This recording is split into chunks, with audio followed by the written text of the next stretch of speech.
Today, on the Ask the Anxiety Guy show, we're diving deep into an anxiety sufferer's self-worth and sensitivity towards taking medications. Let's go. Warriors, welcome. Your questions matter. You're listening to the Ask the Anxiety Guy show.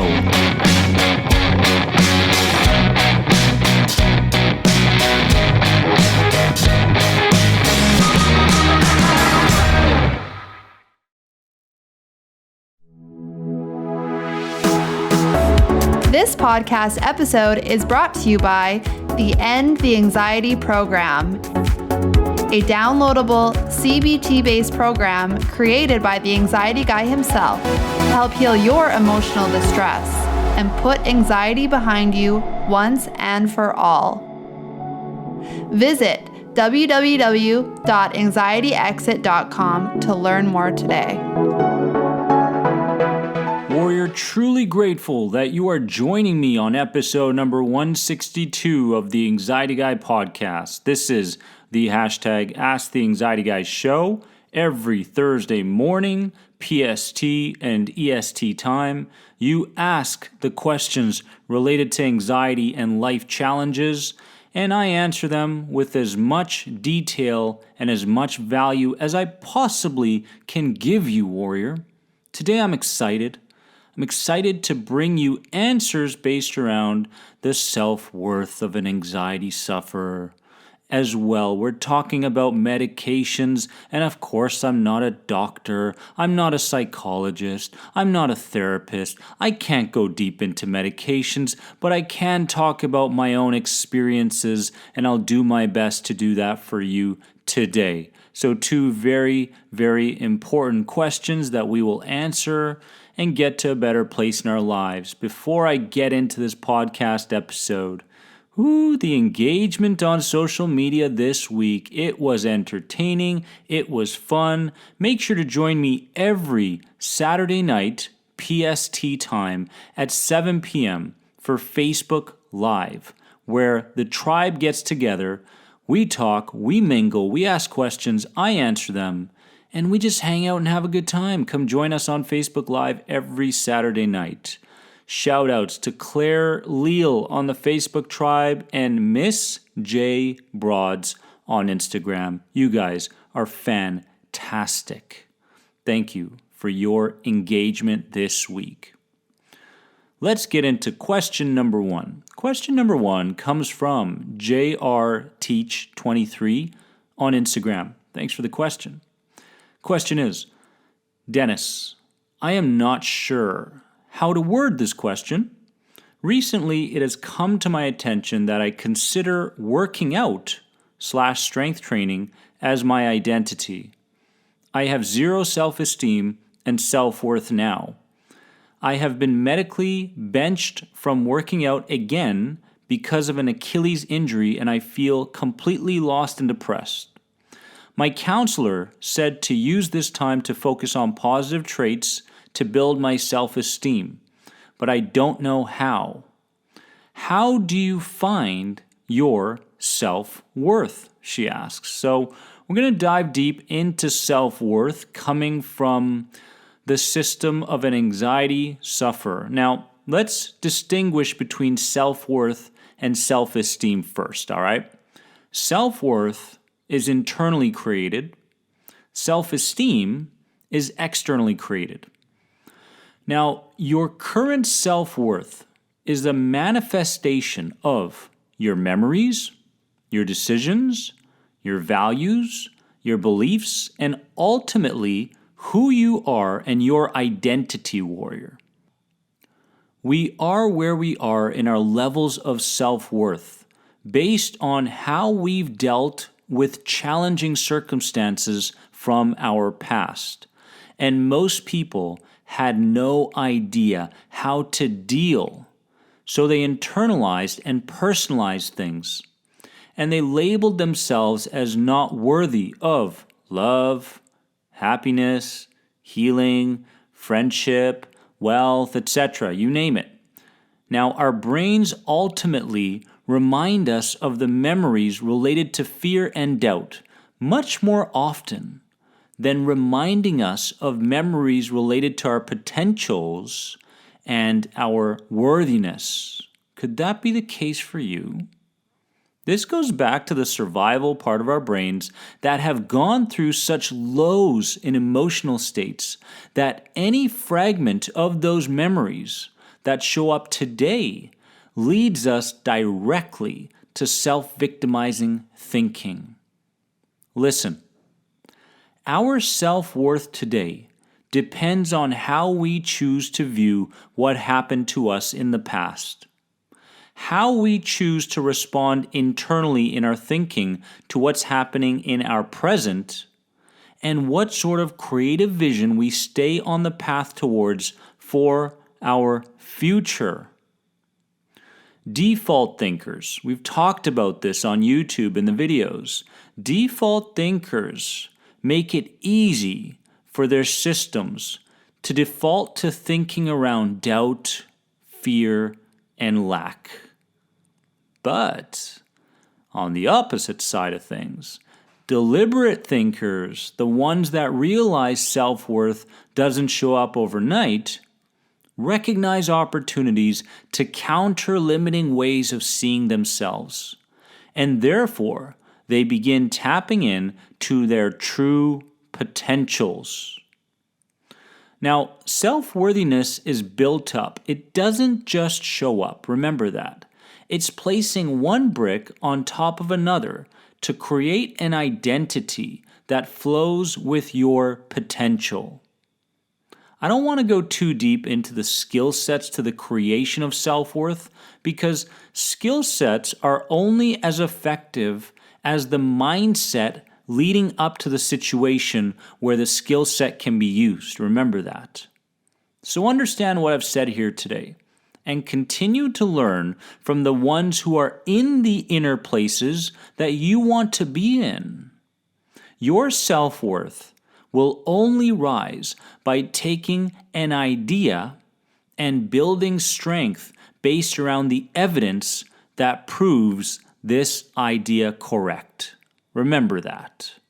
Take this knowledge, take this information, and run with it, my friends. Question number 2 comes from Joshua D. Hopkins on Instagram. Could you do a health anxiety video or podcast focused on people that get anxious because they have to take medication? My health anxiety stems from the fact that I have to take medication. And to me, taking medication makes me feel out of control. Now remember, you guys have to stop asking questions based on whether or not I think you should take medication or not. Okay? I can't go there. I'm not going to go there. I'm not allowed to go there. I'm not qualified to go there. I'm going to add my little 2 cents to this question, but I'm very iffy about going into the medication realm. All right? That's between you and doctor. Here's my answer. What idea is more deeply stored within you that causes you to interpret medication in this way? What idea prompts a negative emotional response within you that makes you feel like you're going to lose control? And finally, where did that idea come from? If we feel a certain way about something and we want to change the way we feel about it, warriors, we have to peel the onion and find out what the idea is, what experience led to this idea, and who may have been the players who contributed to me adopting this limiting belief. Upon finding out the roots to the development of this idea, learn how to emotionally reframe the experience so that your perspective over the experience broadens and you project a sense of safety over the thing you want to feel neutral about. For example, I'll run one particular technique I use in my personal sessions and my program right now to help you reframe past experiences to bring about safety and inner shifts, all right? We'll do that together now. Now, most people I work with know the exact experience that caused them to believe what they do. So we'll go through this technique on emotional reframing with a focus on the event that you can remember, all right? If you're driving or operating some kind of machinery, wait until you're home or in a peaceful place to implement this technique. Question number 1, as you close your eyes, where in your body do you feel the pain and discomfort related to that trauma? Is it inside or outside the body? What color does it have? What does the temperature of it feel like? What kind of sound does it make to you? Now here's what I want you to do. Imagine the photo that your subconscious mind took of the event that has everything to do with these feelings. You got the photo? Good. Now rewind that moment a few hours back and tell me what you wish would have happened instead, moment by moment. Express what you wish you would have expressed. Accept what you wish you would have accepted. See the things that you normally didn't see in that scenario. Moment by moment, what do you wish would have happened instead? Run that experience moment by moment now.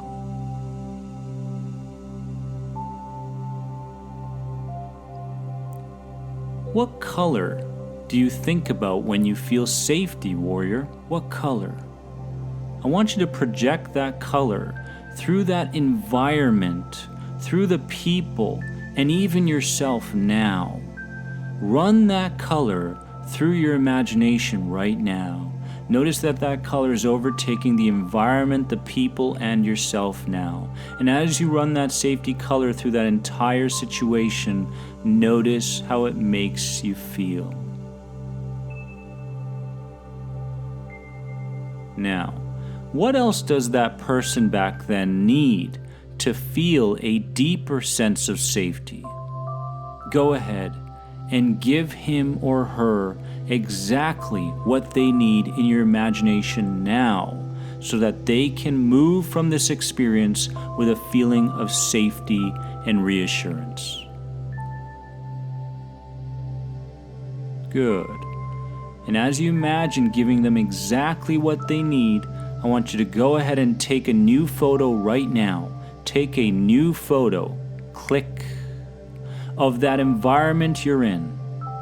Lock it into that part of your body where you used to hold the discomfort.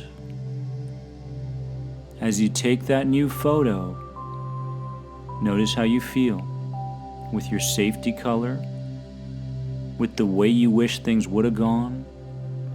Now open up your eyes and go ahead and think about the past experience that caused you to believe what you believed, and notice how you feel. Is there a block? Is there some kind of restriction? Do you feel differently about the experience? Do you feel differently about the belief? Good. These are the types of experiences, these are the types of processes, warrior, related to the quickest way to reframe past experiences. Remember, what happened happened. What happened happened. That caused you to believe something about something else, mainly to believe something about yourself. So many people go through traumatic events, tragedies in their lives that get them to label themselves as doubtful, as fearful. We live in a comfort zone, and our shadow within us always restricts us from moving outside of that comfort zone. These are the types of experiences, processes that speak directly to your subconscious. Anything with great emotion and feeling that has some kind of imaginativeness behind it, the subconscious mind begins to understand. Now, what happened, happened, but we can choose to think about what happened in a different manner. And if we do that, our beliefs today will change. My friends, I hope I've answered those 2 questions today. I love you all for sending those questions in. Here's the quote of the day. We are hardwired to love, but have been conditioned to hate. I love you all so much. You are more than anxiety. If you're enjoying this podcast episode, give it a positive rate and review, and I'll see you very, very soon. Much love.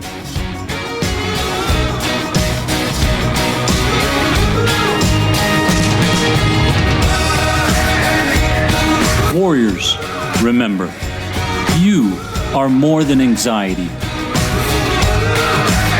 You keep asking the questions, and I'll keep answering them.